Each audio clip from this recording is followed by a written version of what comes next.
Right, let's get to it. Now, loud explosions were heard this very Wednesday dawn at the armory of the Michelle Camp Barracks. This is the base of the 1st Infantry Battalion of the Ghana Armed Forces. Now, witnesses say they heard a loud noise shortly after huge flames engulfed the armory at the military base in Tema. This is, of course, in the Greater Accra region. Now, the base's ammunition depot, as it is known, BAD, as it is referred to, holds a large consignment of explosives. Now, this fire is said to have started a little after midnight, followed by the loud explosions. Now, no deaths have been reported. Military chiefs from the Ghana Armed Forces say that they are unsure what triggered the fire. Firefighters battled the fire for at least 2 hours before bringing the situation under control. Now, let's very quickly connect with my colleague Emefa Etiamwa-Eli, who is at the scene right now. Emefa, good morning. Tell us. Good morning, Kojo. Tell us what you see. Okay, so I'm currently around a school at Sebribor, which is very close to the ammunition depot where the incident happened. And I've spoken to a number of residents who have been confirming the incident. They say at around 12 a.m., between 12 and 1, they had multiple loud explosions. And then the next thing, they saw a number of military personnel on, motorbikes coming to their homes, asking them to flee their homes because of the nature of the explosion. I got a chance to get into the barracks with a hope to get an interview from the military personnel there, but they wouldn't speak on record except to tell me that to confirm the incident, it did happen. Well, they couldn't also tell what really caused the explosion. And the person who spoke to me told me the incident happened from a single structure. I asked if he knows what is contained in that structure. He couldn't also tell except to say that they might brief the press later in the morning. So at that meeting, we'll get to know what actually happened. So that's it. I also got an image from a resident who told me it was this image is something. What's the name? A retired army officer I spoke to around was describing to me as a missile, a long range missile, which I was told went as far as Gulf City and then landed in someone's home.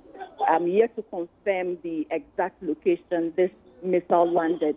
And generally, currently, the atmosphere here is calm.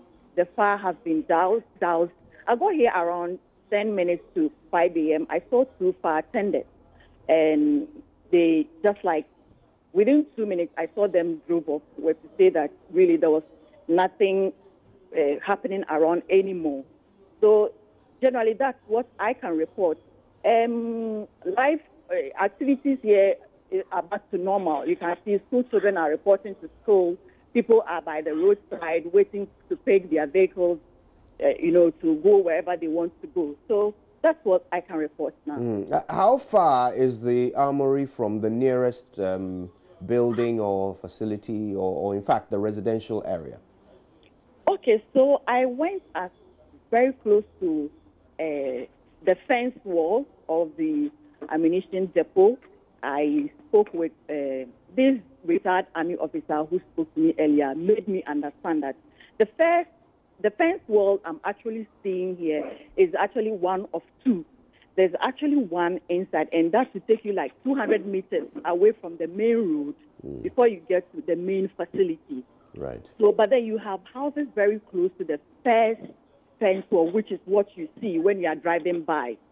But you also have trees planted along this fence wall. It's a short wall with another short wire mesh just on top of it.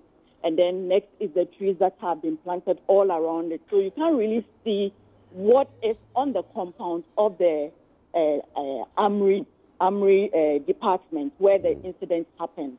Okay. So, yes, there are houses around. I mean, quite a number of them. I understand a number of the residents here are old, retired army officers. You also have, ordinary Ghanaians who are living around. But then most of the residents here are retired army officers. And they are at least 200 meters from what would be the main armory structure. Yeah. Right. This one was 200 meters away from the main structure. MFI Tiamo Eli, thank you so much for that update. Of course, we'll stay on top of this matter as the day unfolds. Now, the Ga traditional area has appealed to President Akufo-Addo to assist in resolving the current stalemate in the chieftaincy affairs of the Ga state, which has left it without a recognized overlord for over 13 years. A delegation which called on the president at Jubilee House on Tuesday described as troubling the failure of the Ga state to successfully appoint an undisputed successor to the last Gamanche, Niamugi. Though a number of claimants have emerged, their authority has always been challenged by others. Spokesperson for the council, Niotu Blafo, said a commission of inquiry could be established to determine the most suitable heir. The Ga state has been without a Gamanche. Occasionally, there have been skirmishes of presence or emergence of Gamanche. But this has always ended up in the law courts, judicial committees of the Traditional Council, Regional House of Chiefs, National House of Chiefs, the High Courts, and lately the Supreme Courts. Some members of the council have even been convicted for alleged contempt of court for failing to do certain things. But this is not the forum for us to be arguing on these things. But I must say, on behalf of the council, that the Ga state is threatened because for 13 years, this is the 14th year since the death of Boni Niamugi II, we have no substantive Gamanche. There have been several violent clashes because of the absence of a Gamanche. Today, as we stand here, there have been about 3 claimants claiming to be Gamanche, one of whom has been gazetted in the National Register of Chiefs, but which in itself is also being challenged. It looks like there's not going to be any end. And since the death of Niamugi, we've never had any fruitful and successful Homowo festival celebration being led by the Gamanche of Ga. Your Excellency, we would not bore you with the problems of the Ga state pertaining to the Gamanche, but we believe that notwithstanding all the skirmishes going up and down, there's a way out for which we humbly pray that under the powers conferred on the President of the Republic of Ghana under Article 278, Your Excellency has the power in such a threatening situation which seeks to disturb the stability of the state, to commission an inquiry that shall be chaired by a justice of the Supreme Court, or preferably, alternatively, a retired justice of the Supreme Court, who may be well-versed in causes or matters affecting chieftaincy. We believe that with the emergence of a commission of inquiry, the problem of the Ga state will come to a close. The truth will be told, and we will know which houses are ruling houses and whose turn it is to emerge as a Gamanche. This matter will be brought to a closure, and would be so grateful to His Excellency if this is done. Now, the President, Akufo-Addo, indicated that he will be guided by the constitutional provision in resolving chieftaincy matters. The situation today whereby we have witnessed this constant struggle for these last 13, 14 years since the death of Niamugi for succession to his stool is very unfortunate. Very, very unfortunate. And one would have hoped that by now, the institutions of our country which deal with such issues would have acted. And what do I mean? The present setup in Ghana is that when there's a chieftaincy dispute, it's handled by the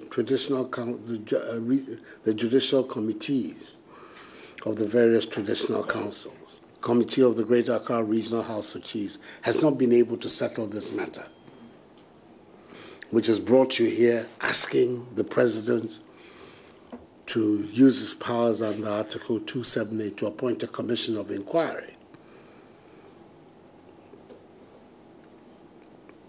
It may be that that is a good thing, but the commission of inquiry will not have the power to declare royalty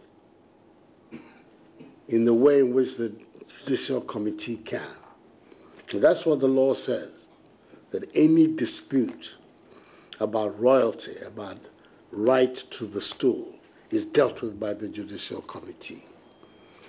So this plea that you have made is something that myself and my legal advisors will have to sit down and look at, because I understand what is behind it, that you want a situation whereby there's closure to this matter, so that long after we have left here, there's a document that has been agreed upon which tells you how and who are eligible to occupy the Ga state. But it's a very serious request.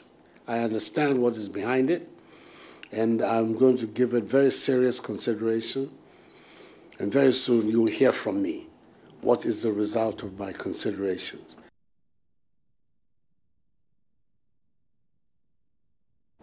Now, away from that, the Chief Justice, Her Ladyship Sophia Akufo, has declared as unfit a newly refurbished magistrate court offered by the Wassa East District Assembly in the Western Region. Explaining her directive to the District Chief Executive, Justice Sophia Akufo said the facility is below the requisite standard of the judicial service and lacks the confidentiality that a court requires. Natalia Kwanzaa was there. Here's her report.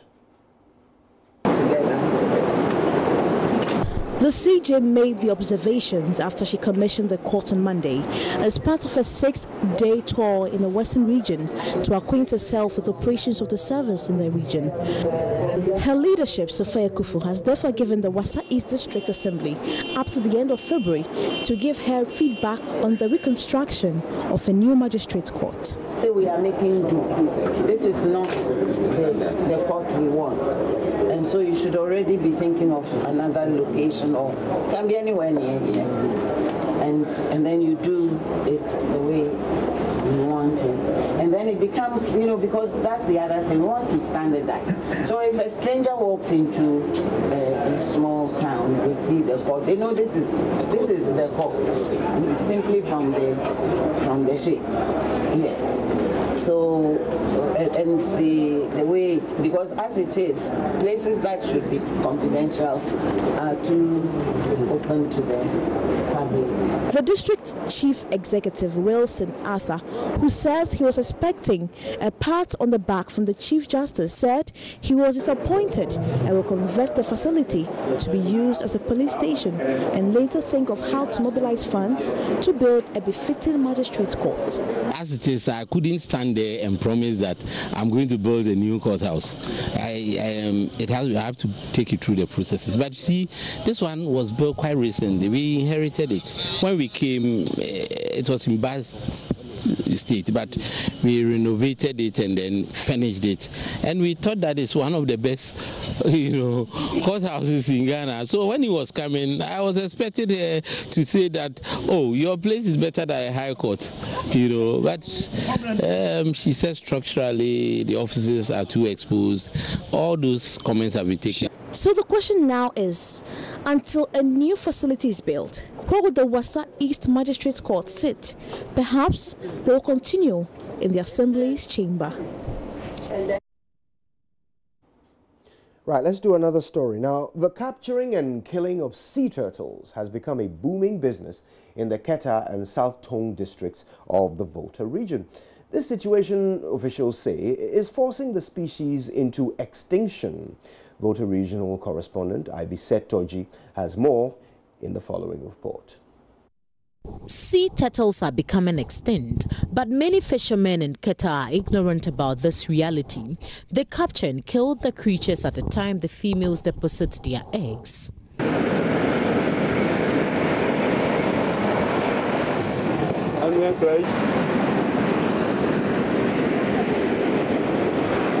The executive director of the non-governmental organization Development Institute, Ken Kinney, says it is time government made an effort to deal with the situation. JoyNews visited Toko in the Keta municipality. Most of the fishermen engaged in the turtle business are from here.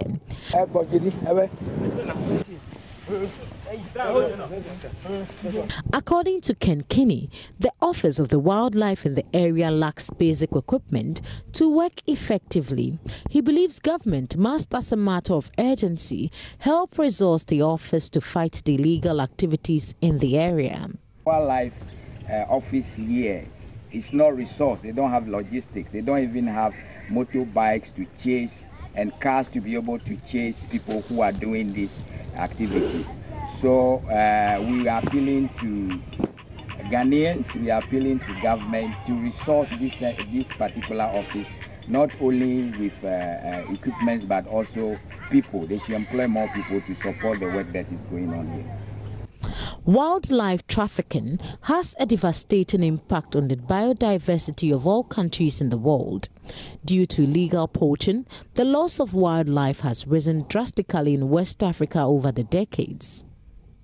Manager of the Keta Lagoon Complex site, Karim Abdul Salifu, said more needs to be done by both authorities and communities in the protection of sea turtles.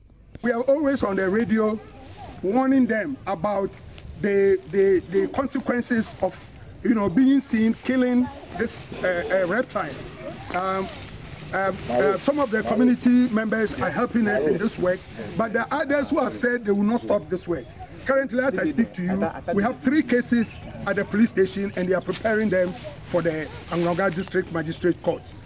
Okay, so if they don't stop, what would you do? Yeah, if they don't stop, and those who are perpetrating this kind of crime, once we get you, we'll take you to the police station and then they take you to the court. Ivy Setoji's report for JoyNews.